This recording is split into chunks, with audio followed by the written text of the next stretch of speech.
Good morning student. अगला topic है अपना some useful effect of lightning.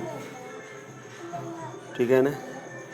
तो इसमें हम it is believed that lightning played important role in the evolution of life on the earth. It is believed, यह विश्वास किया जाता है, यह बिलीव किया जाता है दैट कि लाइटनिंग प्लेड इम्पोर्टेंट रोल, जो लाइटनिंग है वो जो पृथ्वी पर जो जीवन है उसके एवोल्यूशन में उसका बहुत ही रोल है। When the lightning passes through the air, जब लाइटनिंग क्या करती है, एयर के माध्यम से पास होती है, तो the nitrogen and oxygen in the air, तो नाइट्रोजन और ऑक्सीजन, एयर में जो है नाइट्रोजन और ऑक्सीजन होती है वो क्या हो जाती है, नाइट्रिक ऑक्साइड गैस से क्या हो जाती है, कंबाइन हो जाती है। The nitric oxide gas react with more oxygen to form nitrogen dioxide gas. The nitric oxide gas जो होती है वो क्या करते हैं, रिएक्ट करती है किसके साथ, अधिक से अधिक ऑक्सीजन के साथ, टू फॉर्म नाइट्रोजन डाइऑक्साइड, क्या बनाने के लिए, नाइट्रोजन डाइऑक्साइड बनाने के लिए। The nitrogen dioxide gas then dissolve in water, और नाइट्रोजन ऑक्साइड जो गैस है वो क्या होती है, वाटर में डिसॉल्व हो जाती है, मतलब घुल जाती है। Droplets in the clouds to form, और क्या बनाती है, ड्रॉपलेट्स मतलब बूंदे बनाती है, क्लाउड्स में, बादल में क्या बनाती है, बूंदे। To form traces of nitric acid, nitric acid को ट्रेसेस करने के लिए।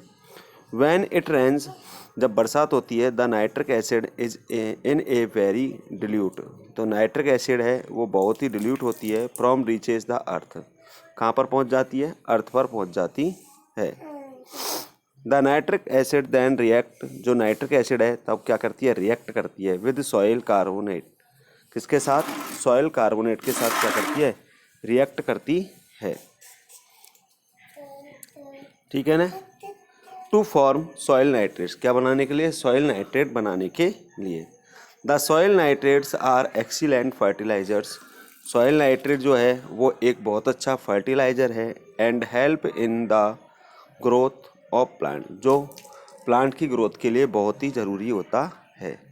ए part of oxygen changes to ozone, एक ऑक्सीजन का जो पार्ट होता है वो क्या करता है, ओजोन में इसको परिवर्तित करता है। व्हेन द लाइटनिंग डिस्चार्ज, जब लाइटनिंग क्या होती है, डिस्चार्ज होती है, तो पासेस थ्रू एयर, किसके माध्यम से पास होती है, एयर के माध्यम से पास होती है। A part of oxygen changes to ozone, एक पार्ट, ऑक्सीजन का एक पार्ट जो क्या करता है, ओजोन तक क्या करता है, इसको चेंज करता है। व्हेन, जब द लाइटनिंग डिस्चार्ज पासेस, जब क्या होती है, जो हमारी लाइटनिंग डिस्चार्ज होती है किसके माध्यम से, एयर के माध्यम से। द ओजोन, तो ओजोन जो होती है, ओजोन गैस की बात हो रही है यहाँ पर, सो फॉर्म, ओजोन गैस बनती है, देन तब protects us from the harmful radiation coming from the sun, sun से आने वाली जो रेडिएशन होती हैं, रेडियो एक्टिव जो रेज होती हैं, उनसे हमारी सुरक्षा करती है। ठीक है ना।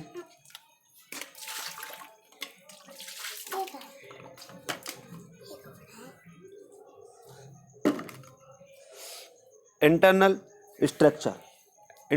स्ट्रक्चर ऑफ अर्थ, अर्थ का internal structure. The planet earth as a whole is called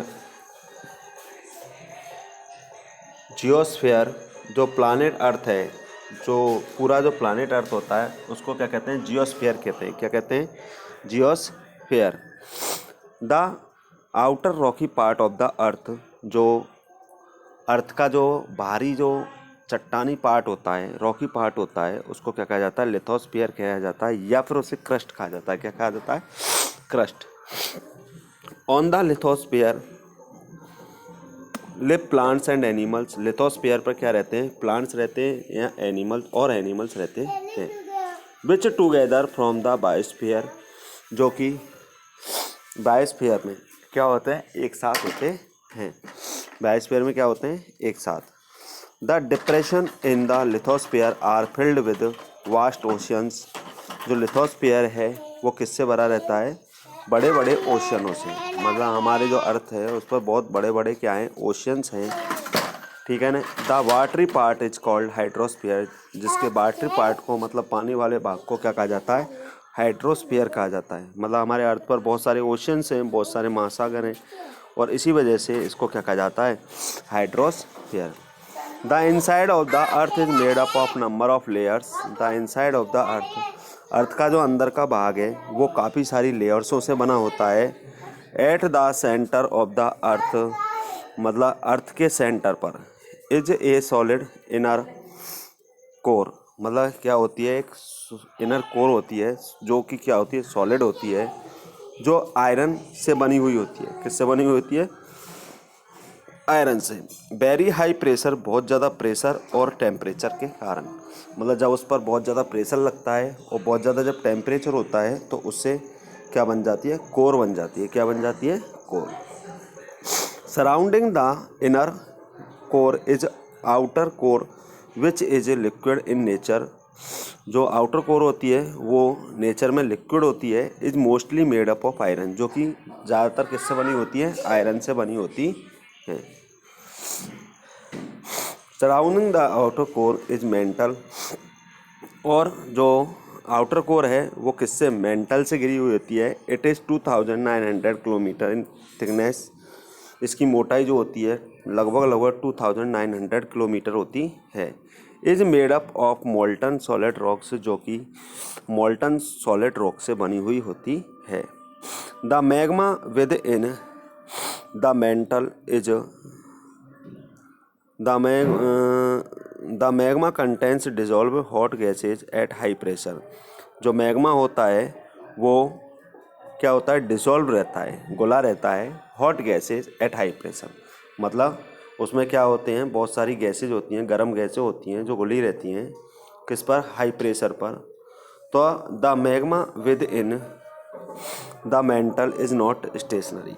जो मैग्मा होता है मेंटल के अंदर वो स्टेशनरी नहीं होता है, बट परंतु rises up and down due to the convection current. Convection current के कारण जो होता है मैग्मा जो होता है वो क्या करता है? कन्वेक्शन करंट के कारण मैग्मा क्या करता है? या तो राइज अप हो जाता है, मतलब या तो बढ़ जाता है, या क्या हो जाता है? कम हो जाता है। It is hottest near the outer core. ये क्या होता है? आउटर कोर के पास तो क्या होता है? सबसे गर्म। और जो लिथोस्फीयर होता है उसके पास जब आ जाता है तो ये क्या हो जाता है? बहुत ठंडा हो जाता है, बहुत ज़्यादा ठंडा हो जाता है। In a way lithosphere is solidified magma floating over the mantle. Lithosphere is a solidified. अब लिथोस्फीयर होता है, इस पर मैग्मा क्या होता है? सॉलिडिफाइड होता है, और मेंटल के ऊपर ही क्या करता है? फ्लोट करता है, तैरता रहता है। The lithosphere can be compared to the crust formed over simmering milk. The lithosphere can be compare. Lithosphere को क्या किया जा सकता है? कंपेयर किया जा सकता है। किससे? क्रस्ट से। किससे किया जा सकता है? क्रस्ट से। The lithosphere is not 100% rigid. Lithosphere होता है जो 100% रिगिड नहीं होता है, but moves over the mantle at a very. परंतु ये क्या करता है? मेंटल के ऊपर क्या करता है? मूव करता है, चलता रहता है। वेरी स्लो स्पीड, बहुत ज़्यादा कम स्पीड में। अगला पॉइंट आता है अर्थक्वेक, यानी ये तो आप जानते हो भूकंप। An earthquake is described as a sudden vibration और a tremor of the earth's crust.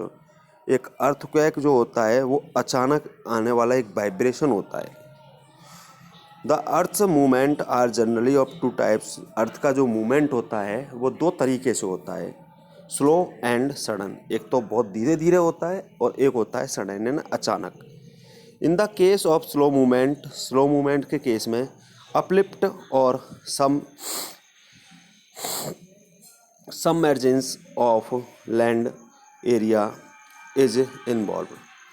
Slow case में जो मूवमेंट होता है या तो अपलिफ्ट होता है, क्या होता है? अपलिफ्ट, जो कि लैंड एरिया में क्या होता है? Involve. In the case of sudden movement के केस में क्या होता है? बेंडिंग। इसमें क्या होती है? बेंडिंग होती है, बेंड होता रहता है। मतलब जो अर्थ है वो क्या होती रहती है? बेंड होती रहती है। ब्रेकअप टूट जाती है एंड फोल्डिंग और रॉक टेक्स प्लेस, और क्या हो जाती है, फोल्डिंग हो जाती है, और फोल्डिंग होने के बाद ये क्या बन जाती है, रॉक्स बन जाती हैं। Earthquake are described as sudden movements. इसी प्रकार जो अर्थक्वेक होता है इसको क्या कहा जाता है, सडन मूवमेंट। तो सडन मूवमेंट में कौन आता है, अर्थक्वेक। स्लो मूवमेंट में नहीं आता, सडन मूवमेंट में। Thousands of earthquake happens every year on the land और इन द सी। मतलब हजारों अर्थक्वेक, एक साल में हजारों अर्थक्वेक आते हैं पृथ्वी पर या समुद्रों में। इन द सी, सी में, समुद्र में, earthquake give rise to seismic sea waves called tsunami. मतलब जो समुद्रों में जो अर्थक्वेक आता है उसको क्या कहा जाता है, सुनामी कहा जाता है। समुद्रों में जो अर्थक्वेक आता है उसको क्या कहा जाता है, सुनामी। ये तो आपने नाम सुना ही होगा। Definitions: the instrument which detects and then records the intensity of seismic waves generated by an earthquake is called seismograph. मतलब अर्थक्वेक द्वारा जो सीस्मिक वेव्स चलती हैं जिससे हमारी सुनामी आती है उसको सीस्मोग्राफ से नापा जाता है। किससे नापा जाता है, seismograph. The point within the crust और द मेंटल, जो मेंटल या क्रस्ट के अंतर्गत आने वाला जो पॉइंट है, where a sudden shift of rocks take place, जहाँ पर सडन अचानक से ही चट्टान बन जाती हैं, तो इज कॉल्ड सीस्मिक ऑरिजिन, जिसको सीस्मिक ऑरिजिन कहा जाता है या सीस्मिक फोकस कहा जाता है, या इसको हाइपोसेंटर कहा जाता है। याद रखना, हाइपोसेंटर भी कहा जाता है। ए शॉक और a series of shocks due to the sudden movement of the crystal rock is called earthquake. A shock या फिर एक सीरीज, शॉक्स की जो एक सीरीज होती है वो सडन मूवमेंट के कारण होती है, उसे क्या कहा जाता है, अर्थक्वेक कहा जाता है। The waves generated in the lithosphere due to the sudden shifting of crystal rocks. Sudden जो क्रिस्टल रॉक्स की जो सडन शिफ्टिंग होती है उसके कारण लिथोस्फीयर में जो वेव्स जनरेट होती हैं उसे शॉक वेव्स या सीस्मिक वेव्स कहा जाता है। The seismic waves produced during an earthquake, जो सीस्मिक वेव्स हैं वो अर्थक्वेक के दौरान उत्पन्न होती हैं, are recorded by an instrument, जिसको एक इंस्ट्रूमेंट द्वारा रिकॉर्ड किया जाता है, उसको सीस्मोग्राफ कहते हैं। This instrument is simply A vibrating rod और ए पेंडुलम। मतलब इस प्रकार का जो इंस्ट्रूमेंट होता है ये तो वो वाइब्रेटिंग रॉड होती है या क्या होता है, एक पेंडुलम होता है। Which starts moving as soon as earthquake occur. जैसे ही अर्थक्वेक आता है तो वो क्या करने लग जाता है, मूव करना चालू कर देता है। A pen is attached to the vibrating pendulum.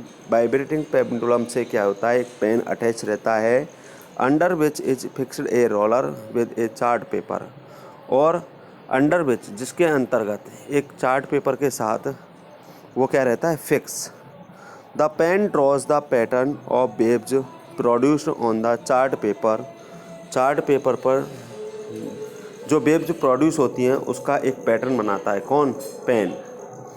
By staying these waves the seismograph can construct a complete map of the earthquake.